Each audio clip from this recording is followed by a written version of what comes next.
We're going to get started here. Mayor Spencer will give some prepared remarks, and then we have Police Chief Tracy to answer questions, as well as Dr. Garza, who the mayor will be talking about here in a moment. Thank you. Good afternoon, everyone. Thank you for being here, and happy Pride Month. We have a few exciting announcements here today that are really going to improve our long-term tornado response and really help us dovetail into more of a recovery phase as we're kind of moving forward here. The first is that the city has secured a new and large warehouse that will serve as a key distribution center for large-scale donations. This will allow us to better connect, coordinate with community-based organizations, the goods that will be distributed through distribution hubs in the community. This warehouse has 140,000 square feet. It's being prepared right now as we speak. We've leased it for 6 months with the potential for expansion and extension on that. We're very, very pleased that this will be a hub site that will allow us to receive very large scale donations and then to distribute them to the smaller hubs throughout the community that will really act as the point of contact for the community who is going to need these resources for many, many months to come. Again, this will really help take the burden off some of the incredible organizations that were able to activate immediately, like the Urban League, Action St. Louis, For the Culture, STL, and For the Ville. They've done a tremendous job, and this is a way for us to continue to support those efforts, to support them better, and to support them for the long haul. We are also going to be launching, we have identified $5 million of ARPA funds that were allocated to stabilization of buildings to weatherproof them. So we will be announcing the details of that, but the identification and the solidification of $5 million of ARPA funds, we know we've got to get these funds out as quickly as possible to really help ensure that residents can stabilize buildings that are badly compromised. And we want to make sure that in deploying these funds, we're able to protect those buildings for the duration of time it's going to take to really get them rehabilitated. We've also been in productive, collaborative conversations with President Megan Green and the Board of Aldermen about allocating some RAMS funds that we'll see some announcements coming in the days ahead. On the health side of things, I'm very proud to announce that Dr. Alex Garza will be serving as health and medical advisor for the disaster recovery. He's here with us today. As we know, health concerns caused by natural disasters do not end when the immediate disaster is over. There are so many lingering health concerns, in particular when tornadoes hit, tornado lung infections, carbon monoxide poisoning, many other issues, and we will have a consistent long-term approach to advising the public and advising the city on how to make sure that we're best protecting our communities. We know that as a city we have a responsibility to give the public the best possible tools and protocols to stay healthy, and of course we couldn't think of anybody better suited to do this work than Dr. Garza. Dr. Garza, as you may know, serves as the Chief Community Health Officer for SSM. He organized SSM's response to the COVID-19 pandemic and served as the Incident Commander for SLMPD Pandemic Task Force. You may not also know this, he was a colonel with 20 years of service with the U.S. Army Reserves and is a veteran of the Operation Iraq Freedom and Enduring Freedom. So this is a beginning of a long conversation with Dr. Garza. The work is just beginning here, but I want to make sure that the community, the public is aware that this work is beginning right now on the health side of things. We've been in discussions with our own health department and many members of the state, but formalizing this with the leadership of Dr. Garza is an important step here. The debris collection sites that we announced last week, I want to thank the National Guard for organizing those and really keeping those moving, and St. Louis Public Schools for agreeing to host those. They've been very successful. We visited them over the weekend several times, and I'm proud to report that residents are using them well, and very grateful for them. It's my understanding we've had over Over 200 people, site visits, using, dumping, using them as holding spots. We are the National Guard removing that debris on a daily basis to make sure we're not piling it up, but really allowing that path for folks to get the debris out of their lived communities. These sites will remain open until June 10th. And lastly, I just want to mention and reiterate that we're keeping the curfew in place. We know there's been a few handful of incidents of looting, and we want to make sure that we're best protecting residents and their possessions, which are incredibly vulnerable in the aftermath of their tornado. Chief, did you have? I didn't think you had. No, just for questions. Okay. That really is where we are with announcements today. So we'll take some questions.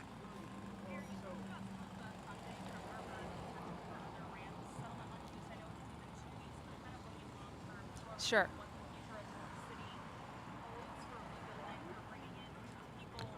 Yeah. What does that look like? What conversations have been had? We have been having so many conversations, starting with the ARPA funds. I want to say too that when looking at ARPA funds and what can be used there, we know first and foremost those are the funds that have to be deployed most quickly because they have a timeline associated, deadline. We also know that we've obligated all those funds at the end of last year, so making sure that we are in full compliance and not changing any of the allocations, but rather working within those to ensure that we are targeting here the folks that are impacted by the tornado is really the goal. And there have been some legal challenges, which is why it's taken us a little bit of time to make sure we are getting those done right. But we have not only identified those $5 million, there'll be other pots of money that we have identified that we'll be discussing in the days ahead. When it comes to RAMS funds, you'll see, I believe, a proposal this week going through the Board of Aldermen that should get us through the summer. But this is a very, very long recovery process, and we want to be very thoughtful and deliberative in how we deploy the funds that are going to be required. You may also know that in declaring the emergency situation Friday night on May 16th, the night of the tornado, we did unlock city funding through department staffing, which was really phenomenal to get our roads and our alleys cleared with the help of volunteers and other folks who were instrumental in getting those things done. I'll also point out that the volunteer capacity, not only in serving the community directly at those spots I mentioned earlier, O'Fallon, Fortheville, and the Urban League, but the contractors that were mobilized over the last 2 weeks, pushing and hauling enormous amounts of large debris has been enormously helpful in getting the initial phase of the response underway. But we will have more pots coming online as we work through the legal challenges, the legal questions about making sure that we are targeting funds from those available pots. Community members we've talked to have just commented on the fact that this is happening in communities where there's already been disinvestment in them, and they're concerned that moving forward, the same thing's going to happen again. So they're just wondering what investments are going to be made into North City. Right. So that right now we are focused on the response, and we're moving into the recovery, and that's why you're seeing some of the immediate needs being stabilizing buildings. We do not want to move into the rebuilding phase without community, and we know we're still experiencing trauma, and we still have so much immediate need that we're working through. So, it's a balance here. We know that community is very frustrated. We don't have the plan fully fleshed out yet, but we certainly can't have the plan fully fleshed out yet without the community at the table. And right now, the community is doing so much triage work and making sure that we are getting through the immediacy of the disaster first. So those will be long-term conversations. This is a long road. We don't want to rush it. We don't want to overlay plans on a community that has already been so traumatized without their seats at the table. We know that some of the different groups that are volunteering and organizing in the community to help the relief effort, we're also organizing politically against your campaign for Bible campaigns. Some of them in the weeks after the tornado have charged your office with not having enough of a plan or skipping out of meetings they had.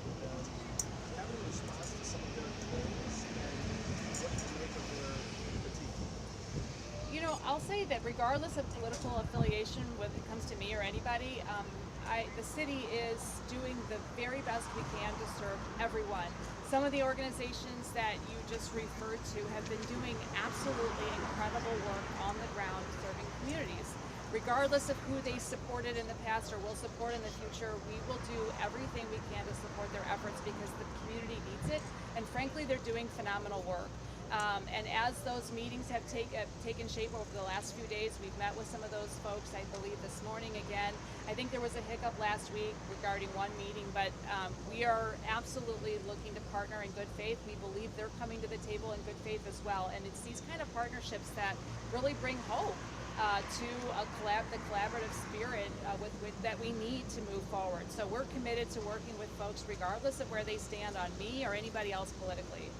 Ms. Spencer, Mr. Gary, on behalf of the people, with the people, by the people, Mr. thank Gary, you all. everybody knows who you are. Well, I want to thank you all so much for all that you all done to help bring this city together. My question is for the young people. Summer is here, and so what is the plan for summer recreation? Because you know the kids, the traffic on the porches, we don't know. So what is the plan? What are we going to do about the young people for the summer?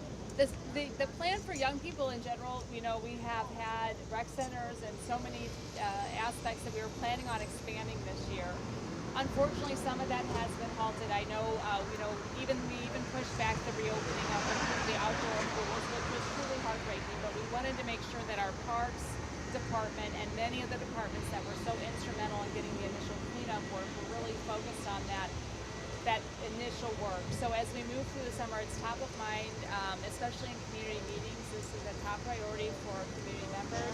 So we're going to be looking for ways in which we can partner with community organizations that may have more capacity than our city does right now. We don't want to divert from the necessary work of the cleanup to make our communities livable again. And I share the budget committee. This morning, I don't know if you saw the sheriff's testimony before the committee used the chair. We have a response to his weather threatening to cut off transportation for his 1 year, He's still asking the city for more money to make up his latest developments. I did hear about the budget committee hearing this morning. Unfortunately, I wasn't able to really watch it. I got briefed very, very minimally about it. I will say that the responsibility to transport prisoners in our custody to the hospital when they are in medical need, extreme medical need, is a very important responsibility and one that should not be taken lightly, should not be played with, and should not be at all in question. The sheriff's budget, which as my understanding is wildly outside of the scope of what was originally allocated to that department, is jaw-dropping to me, especially in light of some of the expenditures, which I don't agree with. Golf carts, additional lobbyists, the mass firing of staff members, which ended up costing hundreds of thousands of dollars. So we are continuing to monitor that situation, but my priority is ensuring that anybody, any human being in the custody of the city of St. Louis, when they need medical assistance, can be reliably and without a doubt transported to the hospital. Quick follow-up on that. The Holy Joe Society is citing all these resolutions to ask the city council to sign off on a call around to push it out of office. Support, ask the city council to sign on to that. We've just started looking at that. That's a very serious action. And I know a lot of folks are calling for serious action, given what the sheriff has threatened to do. To refuse to transport sick prisoners to needed medical assistance. So these are all very, very serious claims. I'm not prepared to comment on that, but I am prepared to say I'm committed to making sure people can get to the hospital when needed. There's roughly 70% of homeowners who are without insurance. You guys have any plans to help either the underinsured and those without insurance? We are building some of those. I will say when the governor was here, it's been almost 10 days now, in particular some of those conversations that community members were elevating to our state, our highest state elected leader, Governor Mike Kehoe. In those conversations, he really heard those main concerns, and they've borne out in the data that we've seen. Almost 70%, I think, is estimated to be uninsured in the affected zone.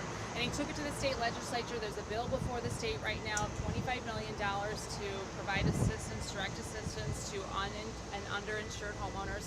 We're very supportive. We want to see that move through, and we're looking at other ways that we can be supportive of residents who may have had homes in their families for decades. And you know, I think one of the important aspects here is to really address, I think, the misconceptions about underinsured. A lot of folks in the affected area could not insure their home for the value that the home actually has. You know, it may have a fair market value of $65,000, but a 3-story, 3,000 square foot home could not possibly be rebuilt for that amount. And that is really the definition of underinsured. And so we're looking at ways in which people are further victimized by circumstances that were frankly out of their control to begin with.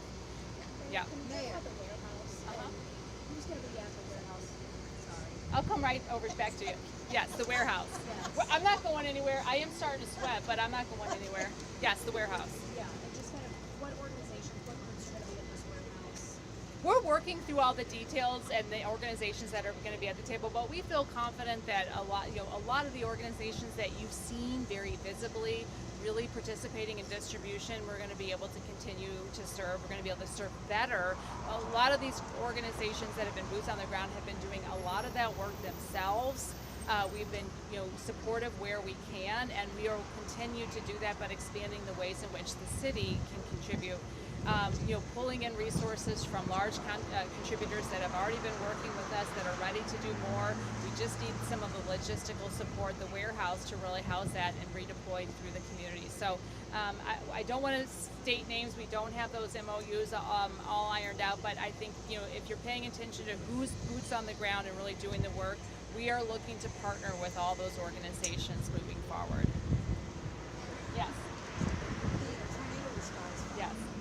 Can you tell us how that's going, and also who's overseeing that, and how does it determine who gets what? I'm not prepared to talk a whole lot about that, only because I don't have the details you're probably looking for. What I will say, we have a tornado response fund. It's housed at the Community Foundation. We're still working on the board. The board will determine where those funds go, but we have set this up specifically so there's no overhead. The Community Foundation has been so gracious and so generous in ensuring that all proceeds go directly to victims and go to the effort rather than having the overhead usually are often associated with nonprofit organizations that are collecting funds. So how they'll be deployed will be set by that board that we're still working on solidifying. But it's important to know that all funds associated with it will go to victims, and there'll be transparency associated with all of those funds and where they end up going. We've gotten some big contributions. I want to say, I don't want to get it wrong, but hundreds of thousands of dollars at this point. We're very, very grateful for those big corporate donations, and we'll be continuing to pull those in the days and weeks ahead. Mayor, I've spent a lot of time over on Newstead and the hardest hit tornado area on Newstead Avenue and other places. Yeah. And we talked to a lady who's sleeping in a tent next to her level house. She says she has not seen officials over there, hadn't even seen her own alderman over there, or of course yourself. And I know you've gotten to a lot of areas. Do you plan to maybe spend some time over there on Newstead, around Labadie and whatnot, to try to talk to those people? They want to know what's going on, when is help going to come? Yeah, I'm sorry I didn't run into this particular person. I've personally been on Newstead a couple of times. Actually Saturday after the tornado, I spent a good amount of time over there. That was before those, you probably know, but on the east side of Newstead, a whole tranche of buildings has now been demoed. That was actually Bellin Wrecking, who came over on Saturday morning and spent the entire day doing some compassionate demolition, helping residents pull personal belongings out of the wreckage of their homes. They were there from 8 a.m. until 6 p.m. that night. We stopped by. We brought some additional. There was a tent there at the parking lot that was set up for several days, cooking, giving all sorts of things away. We helped to make sure they had some things that they needed. But we've been stopping by there. I mean, you're absolutely right. That whole area, that is a part of the city that had the tornado absolutely decimate. Those homes were completely destroyed. That one remaining structure on the corner, by the way, had just put a roof in. Installed that roof the day before the tornado struck. So absolutely heartbreaking amount of devastation. Those were owner-occupied homes, many of them. This is all those folks have.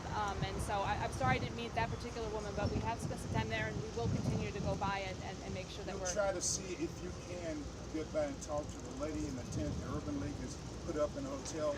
Some of the chief's police women have gone by and taken her some stuff to survive. The EMS crew, Chief Jinglerson's not here, but you're going to try to get by and maybe talk to this lady. She just wants information, just wants to talk. No, absolutely. We have been by, like I said, I've been personally by that street a few times, but it certainly is one of the hardest hit part of our city. You mentioned the governor's special session and the potential for tornado relief.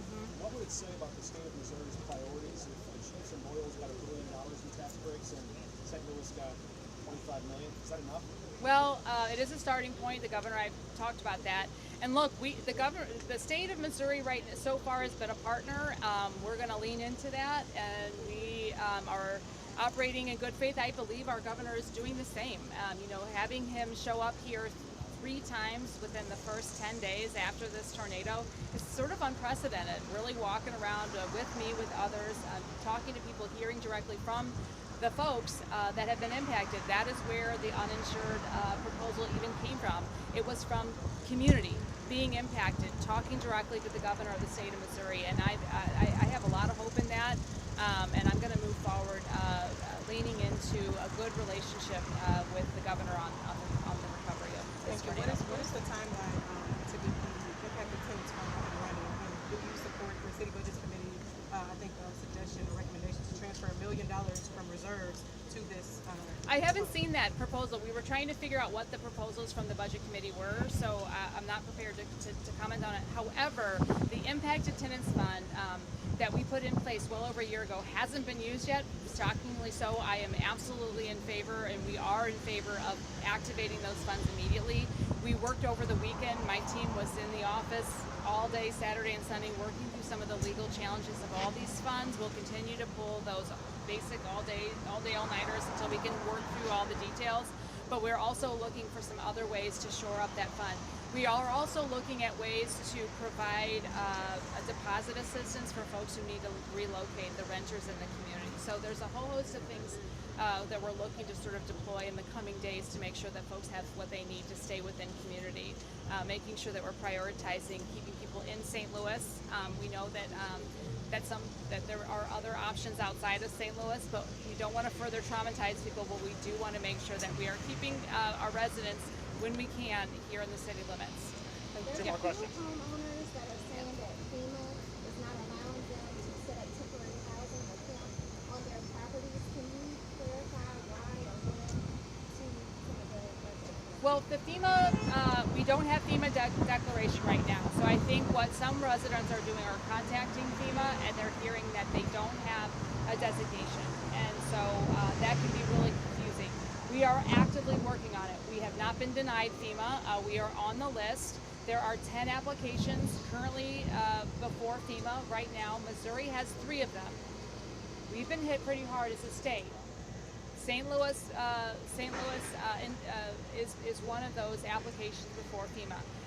And I'm going to remain hopeful that we are designated a national disaster because I do see our elected officials on both sides of the aisle working with me, working with us, working with our city to get that designation.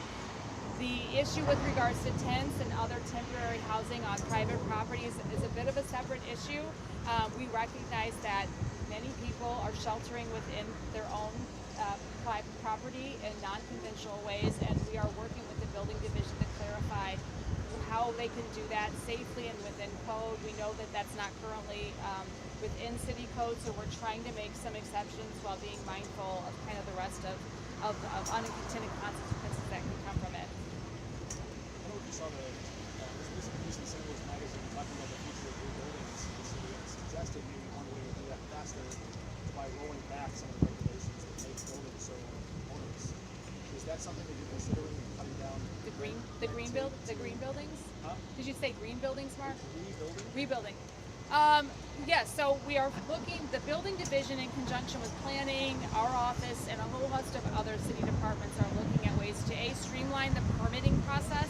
We recognize that right now, going through the Board of Adjustment and other pieces are extremely onerous. We're also in the process right now through the St. Louis Land Use Plan, the SLUP, as many of you may know it, are reestablishing the land use for the city, which will dovetail immediately into a zoning overlay, rezoning for the entire city. So we're trying to be as mindful as we can about that and making as many exemptions to those code regulations while maintaining safety for construction, whether it's rehab or new construction. So there's a balance there. I can tell you that it's a priority and it's one in which we are fully engaged on.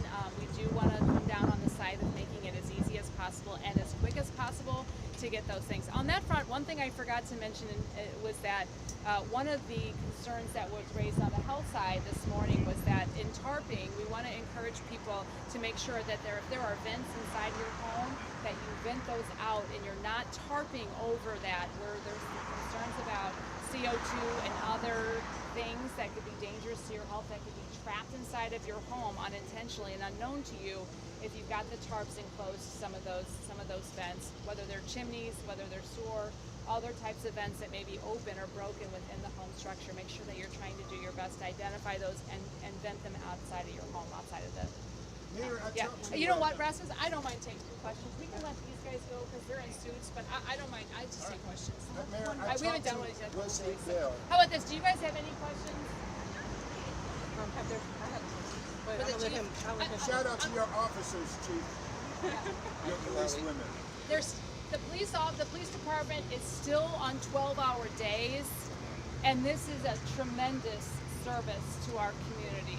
And I also give a shout out to our chief and all of our police department for really being all hands on deck, keeping the rest of the city safe as well, and really pulling these ongoing 12-hour shifts to ensure that we're doing that. Okay, Dr. Garza, Chief. So I second the thanks to you guys for all of your hard work and dedication. I had a question. Have there been any arrests at this point for people stealing bricks in the city, or any more arrests for wire thefts? No, I've heard people talk about bricks possibly being stolen. Nobody has officially reported that, but it's something that we have so many officers in the area.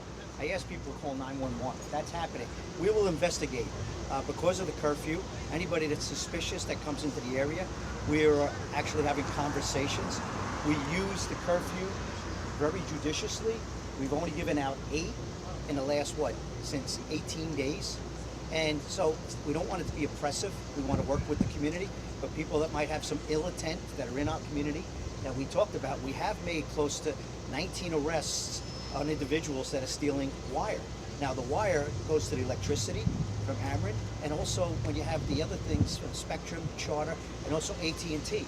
That's preventing our community to recover. And when they're doing that, we take that seriously, and so is the circuit attorney. So those utility companies are making the complaint.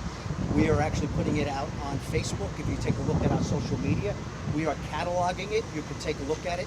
We are making those arrests, and other individuals, we've made several other arrests, but nothing more than we would the rest of the cities do.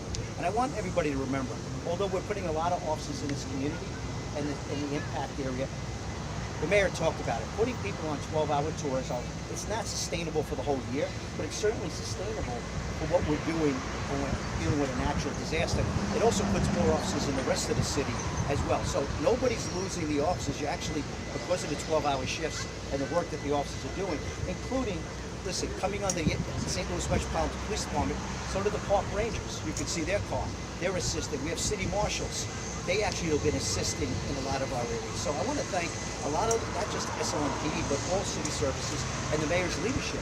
And then these are the things that we're doing. So I want to make sure the community knows that we're here. You see our command post. It's been over here. I think it's better set here than going back to North Patrol. I'll probably have to remove it at some point, but that point isn't right now. And we want to make sure the community knows that we're here with them. We'll continue to do those overnight tours. We'll do them during the day tour. And we're here with you to make sure that we can expedite, help keep people safe. And that's our promise back. And also you can hear the mayor's actually give that statement as well with the support she's giving to the St. Louis Metropolitan Police Department. Thank you. right. Mayor, I talked to I Leslie. will take. I mean, do we have a whole lot more questions? Nah, just me. Oh. Elliot? Got everybody laughing. Mayor, I talked to Leslie Bell. He said he was disappointed at the pace of the federal government in getting this FEMA process approved. Are you equally as disappointed? Well, I want to see FEMA here today. There's no doubt about that. I know that cities, no city, including our city, can shoulder this work alone. It is impossible. And cities across the United States, no city is equipped to deal with a disaster the size of this tornado, period. And we need FEMA. We need FEMA's help. I do know that, like I mentioned, there are other proposals before FEMA going back to April 12th. So we are not the oldest. In fact, we are the newest application. We do have the support of our governor, and I am going to remain constructive and hopeful through this process because I believe it's the best way for us to move forward and the best shot at getting the federal partnership that we need to be able to serve the best our community. I want to speak on behalf of Action St. Louis for the Culture, Mission St. Louis, Diamond Eagle Empowerment Foundation for the bill. Can you speak on the efforts and everything that they're doing? When can the city come in to assist them and acknowledge what they're doing? Yeah, the work that those organizations that you just mentioned are doing is phenomenal. And while the city was busy trying to clear roads, make streets safer for airmen to do the work, and working on these FEMA designations and all that other the logistical side of things, those are the folks that were able to mobilize immediately and help to drive the resources in the community. We've been in conversations with all of those organizations over the weekend, last week, again this morning, trying to work out how and understand their needs as moving forward and how we can best assist them. And I am confident that we're going to have some collaborative efforts moving forward. That's part of the. Because they're tired. They are tired. They're No, tired. and they have been. Answers. Yes. We have official communications through my office with all of those organizations. Those are ongoing. I do not want to trump those efforts because those direct communications with our operations and logistical teams are so important.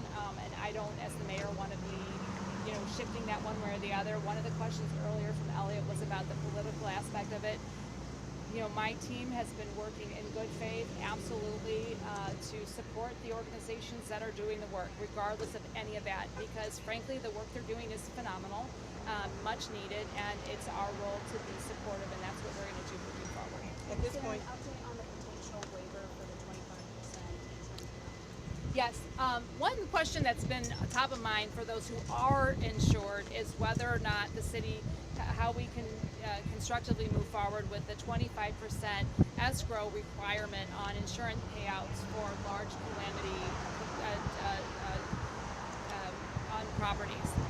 And as I mentioned, that law in the books is very, very helpful to support community when a property has been very, very badly damaged, and ensuring that the property owner comes to the table and rectifies the property for the betterment of the community, doesn't leave a wrecked building to further victimize the community. In this case, however, we do recognize that is further hardship. So we are working through the details of that. We'll have something on these coming weeks.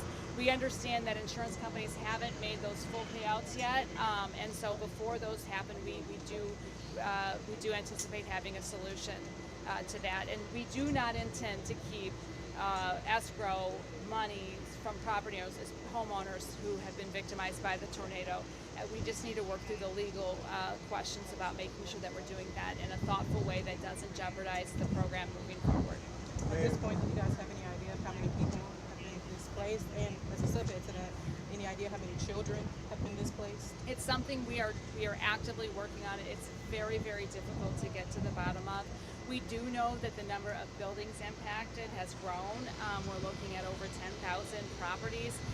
And despite what people think about North St. Louis, these were largely there's a lot of owner occupied. There's a lot of folks who live in these homes.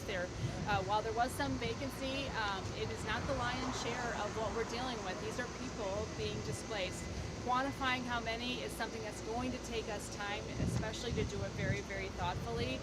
But we are actively working on that. We have some FEMA compliant applications that we're trying to make sure that all the organizations above are working on, so we're not having to go to community multiple times. We want to be doing the data collection in a way that can dovetail directly into direct assistance when and if it's possible to do that.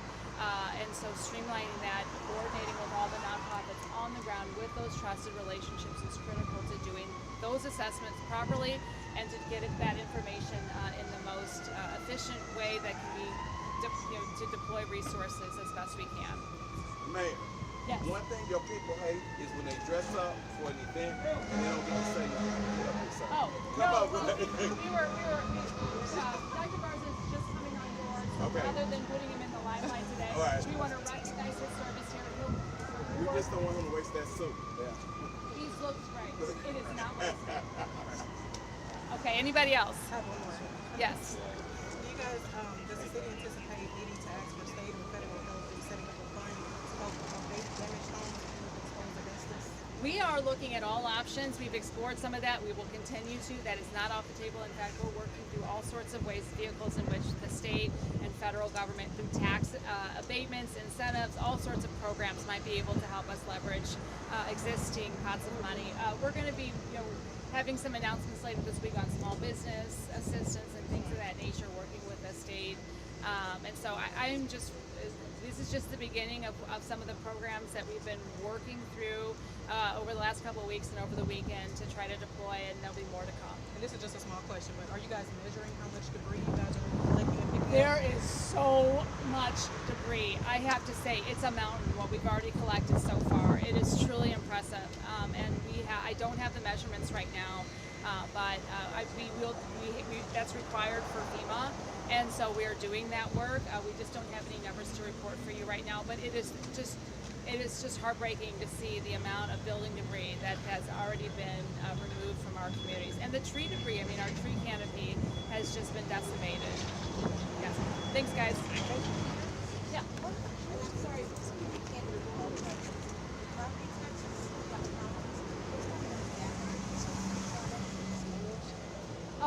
we did cash a measure with the Board of Aldermen, and we've got some executive orders on the property tax. We haven't finished all that work, so more to come on the property taxes. Okay, thanks, guys. Thank you. Thank you.